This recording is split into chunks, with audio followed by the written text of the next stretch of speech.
রাধে রাধে। শুভ সকাল বন্ধুরা, তোমরা সবাই কেমন আছো? আশা করি সবাই ভালো আছো, সুস্থ আছো। তোমাদের আশীর্বাদ ও ভালোবাসায় আমরাও সবাই ভালো আছি, সুস্থ আছি। এখন বাজে সকাল 6টা। এখন থেকে ব্লগটা শুরু করলাম। দেখো আমাদের ছোট্ট স্তজনন্তে কেমন ছবি আঁকছে, মানে ছবি আঁকা আছে, তাতে কালার করছে, এক মনে করছে। খুব ভালো হয়েছে। আমি আবার সেটা ক্যামেরায় বন্দি করে নিলাম, তোমাদের সঙ্গে শেয়ার করলাম। দিয়ে ওই ঘর থেকে চলে আসলাম এই ঘরে। এসে দেখো ওই ঘরের তো কাজ সব হয়ে গেছে, এই ঘরের কাজ বাকি আছে। তাই এই ঘরে এসে আগে একটু এগুলো মুছে নিচ্ছি, শোকেস আলমারি এগুলো একটু মুছে নেব, নিয়ে তারপরে ঘর ঝাড় দিয়ে ঘরটা মুছে নেব। কারণ আগে মুছে নিয়ে তারপরে করছি, রোজ তো আর মোছা হয় না। যেদিন সময় পাই মাঝে মধ্যে মুছি, সেটা তোমাদের সঙ্গে শেয়ার করি। আর ধরো একটু আলগা ধুলো তো পড়বেই, রাস্তার ধারে বাড়ি, একটু আলগা ধুলো পড়ে। ছেলে এখনও ঘুমাচ্ছে, জানো তো, ছেলে এখনও ওঠেনি। দিয়ে আবার ওই দেখো ড্রেসিং টেবিলের কাজটা চলে আসলাম, এটাও একটু মুছে নেব।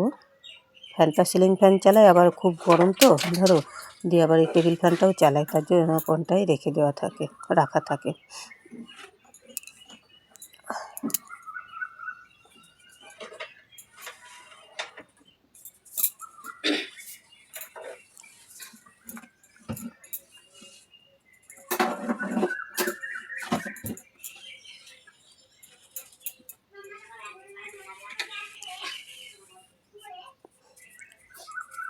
কথা বলতে বলতে ঘর সব কটা মোছা হয়ে গেল, ফার্নিচার কটা দিয়ে বারুনটা নিয়ে চলে আসলাম। এবার ঘরটা ঝাড় দিয়ে নেব। আজ শনিবার, জানো তো, শনিবার হলেই আজকে শনিবার হাটবার, কিন্তু আমরা আজ নিরামিষ খাই।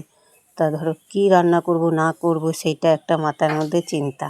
শনিবার হলেই সব খেতে চায় না নিরামিষ, দিয়ে ওটাই ভাবি কি করব কি না করব, সেটা নিয়ে চিন্তা। দেখি কি হাট থেকে নিয়ে আসে, সেইভাবে রান্না করবো আজকে।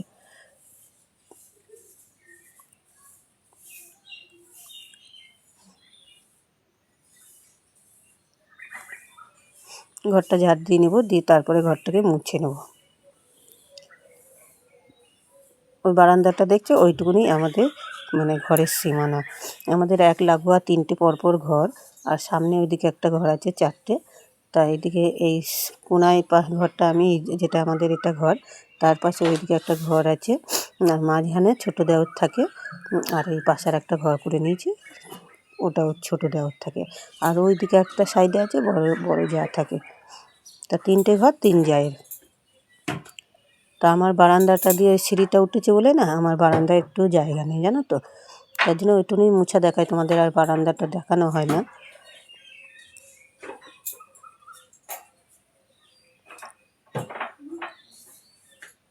শুধু এই ঘরটা আর ওই বারান্দা, ওই দূরটার কাজটা ওইটুকুনি। এখানে খেতে বসা বা বসার শোয়ার জায়গা নেই, যে যার জন্য আমাদের ওই দিকে ঘরটা, মানে ওইটা তাঁত ঘর ছিল, ওটাকে ঘর বানিয়ে নিয়ে ওটাই আমরা এখন বসবাস করি। একটা ঘরে তো আর 3 জন আর থাকা যায় না, ছেলে যেহেতু বড় হয়েছে, তাই না। যাই হোক, দিয়ে এই দেখো স্নান করে চলে আসলাম ঠাকুর পুজো দিতে। তা ঠাকুর পুজোটা দিয়ে নিলাম, দিয়ে রান্নাঘরে চলে এলাম। রান্নাঘরে স্নান করার আগে যে হাঁড়ি কড়াইটায় কাদা বুলোবো একদম খেয়াল নেই, জানো তো। তাড়াহুড়ো করে বেলা হয়ে যাচ্ছে বলে তাড়াহুড়ো করে চানটা করে নিয়েছি। তা ভাত চাপাবো, তার জন্য আগে করে কাদাটা বুলিয়ে নিই, দিয়ে তারপরে কাঠ নিয়ে আসবো, দিয়ে উনুনটা ধরিয়ে নেব।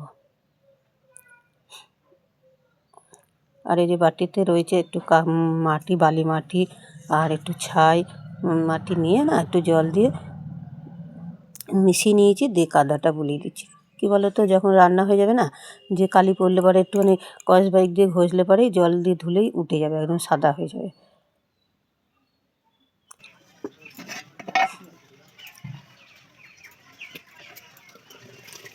যাই হোক, দিয়ে দেখো উনুনটা ধরিয়ে ভাতটা চাপিয়ে দিচ্ছি, জলটা বসিয়ে দিয়েছি, জলটা ফুটে গিয়েছে। আজকে ভয়েসটা দিতে যাচ্ছি, মানে শরীরটা খারাপ, ভালো করে কথাটাও বলতে পারছি না, মানে ভালো লাগছে না কথা বলতে, খুব ঠান্ডা লেগেছে, শরীর খারাপ, নাকটা শুধু নাক দিয়ে জল পড়ছে। আলু সেদ্ধ ভাত বসিয়ে দিলাম, বেশি কিছু দিলাম না। তা এই দেখো হাটবার সবজি নিয়ে আসবো, তা ঘরে সবজি ছিল বলে আর আনতে বারণ করেছি, বললাম আনতে হবে না, ঘরে পটল রয়েছে আরও সব সবজি রয়েছে, সেই কারণে আর আনতে পাঠাইনি গো। তা আলু পটলের তরকারি করব, ডাল করব, আলু ভাজা করব, বেশি কিছু করব না। তা ভাত চাপিয়ে দিয়েছি, দিয়ে ওই জন্য পটল আলু কুটে নিলাম। আর এদিকে দেখো কটা কাঁচা ছোলা ছিল, সেই ছোলা কটাই ভেজে নিচ্ছি। ছেলে বললো কী দিয়ে খাবো, শুধু আলু ভাতে ভালো লাগবে না, তাই এতে ছোলা ভাজা করে নিচ্ছি। আজকে তো আর পেঁয়াজ খাবো না, যে পেঁয়াজ লঙ্কা ভেজে মাখবো আলু ভাতে, তাই ছোলা কটা ভাজি, এটা আলু ভাতে দিয়ে মাখবো, খেতে খুব ভালো লাগবে। তোমরাও খেয়ে দেখবে এইভাবে। আর দেখো কী সুন্দর ছোলা কটা ফুলছে, একদম ফুটছে খুব সুন্দর। দিয়ে ছোলা কটা ভেজে নিয়েছি, দিয়ে সেই কড়াইয়েই ধরো তেলের কড়াইয়ে পটল কটা ভেজে নিলাম। আর এদিকে দেখো ভাতও বেড়ে নিয়েছি, সবারই জন্য খেয়ে নেব, ওদের দিয়ে দেবো, ওদের আগে খাওয়া হয়ে গেলে তারপরে আমি খেয়ে নেব। মশলাটা করা হয়নি বলে আলু ভাজাটা একটু বসিয়ে দিলাম, দিয়ে আবার মশলাটা করে নিয়ে এসেছি।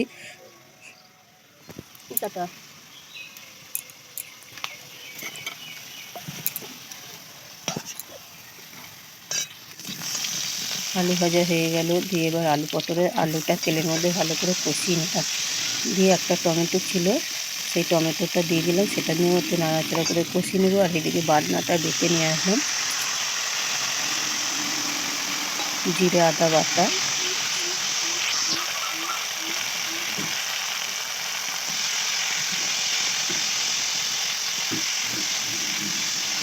ভালো করে একটু কষিয়ে নিয়ে তারপরে পটল কটা দিয়ে একটু কষিয়ে নেবো, দিয়ে তারপরে জল দেবো।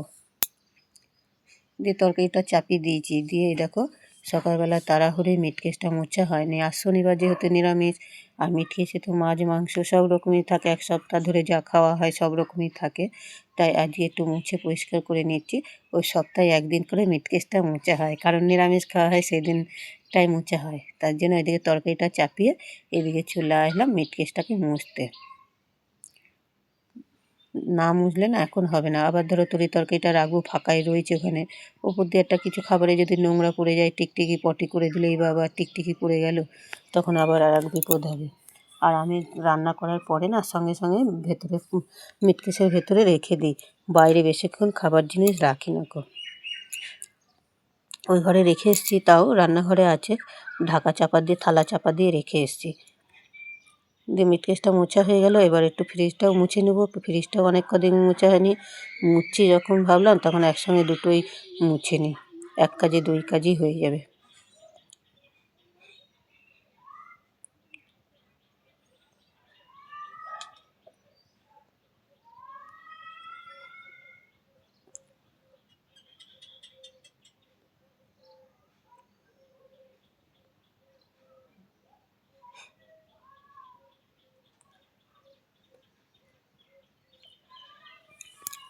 রান্না হয়ে গেছে, খাবার দাবার নিয়ে মিটকেসে রেখে দিয়েছিলাম, দিয়ে চলে আসলাম দুপুরবেলা, ওরা সবাই স্নান করে চলে এসছে, দিয়ে আমিও বসে পড়েছি, দিয়ে ভাত বেড়ে দিয়েছি, এবার ডাল দিচ্ছি, আর একটু আচার আছে, সেই আমের আচার বার করে নিয়েছি জানো তো খাওয়ার জন্যে। রোজ রোজ আর টক করি না, একটু বেশি করে করে রাখি আচার, সব রকম আচারই রাখি মাঝে মাঝে। চালতের আচার আছে ঘরে, এখন আমের আচার আছে, সেই আচারটাও একটু বার করে নেবো, দিয়ে খাওয়া হবে। তা দেখতে পেলে বন্ধুরা, আলু ভাজা করেছি আর আলু পটলের তরকারি। শনিবার মানেই নিরামিষ, একটা চিন্তা টেনশান, কী রান্না করব, কী খাবে ছেলে, মানে সবজি খেতে চায় না, ওই আলু ভাজা আর ডাল দিয়ে খাবে, আর একটু চাটনি নিয়ে আচার নিয়ে নেবে, ওই দিয়েই খেয়ে নেবে। খাওয়া দাওয়া সেরে চলে আসলাম বাসন কটা মাজতে। তো দেখো বাসন কটা বলতে এটা আগে মানে পরের সিনটা আগে দেখিয়ে দিয়েছি, মানে রান্নার পরে যে কড়াইটা মেজেছি না, সেটা তোমার কড়াইটা মাজছি সেটা শ্যুট করেছি, আর যেটা খাওয়া দাওয়ার পরে থালা বাসনগুলো মেজেছি সেটা না শ্যুট করা হয়নি, মানে ক্যামেরা করা হয়নি। যাই হোক, এ দেখো মানে যখন রান্না হয়ে গেল, আলু সেদ্ধ বসিয়ে কড়াইটা মাজতে গেছিলাম, সেটাই তোমাদের সঙ্গে শেয়ার করলাম। তখনও আলুটা সেদ্ধ হয়নি, তো আবার ঢাকা চাপা দিয়ে বসিয়ে রাখলাম। দিয়ে খাওয়া দাওয়া করে তারপরে বাসন মেজে আলুটা নামিয়ে নিয়েছিলাম। দিয়ে একবারে চলে আসলাম রাত্রে দোকানে, ধরো সন্ধেবেলায় দোকানে গেছিলাম, দোকানের মাল তৈরি করে দোকানে বেচাকেনা করে চলে এসেছি। এসে রাত্রেবেলা খাবার তৈরি করব, তার রুটি আর আলু পটলের তরকারি, সেই জন্য একটু সুজি করে নিয়েছি, সুজির হালুয়া। ঘরে দুধ ছিল, সেই দুধ দিয়ে একটু সুজি করে নিলাম আর রুটি করব।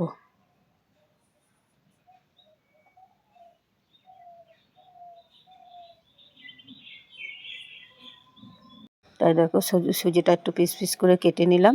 একটু ঠান্ডা হলে পরে মানে শক্তটা হবে, এখনও নরম হয়ে আছে সুজিটা। আর এই দেখো রুটি কটা করে নিয়েছি। আজকের মেনু, রাতের মেনু হলো সুজি আর রুটি আর একটু আলু পটলের তরকারি আছে সঙ্গে। রাতের খাবার তৈরি হয়ে গেল, রুটি আর সুজি করলাম, আর দুপুরে আলু পটলের তরকারি আছে, তাই দিয়ে খাওয়া হয়ে যাবে। তাই ভিডিওটা এখানেই শেষ করলাম, বেশি বড় করলাম না। সবাই ভালো থাকবে, সুস্থ থাকবে। ভালো লাগলে লাইক শেয়ার কমেন্ট অবশ্যই করবে। Tata, bye bye.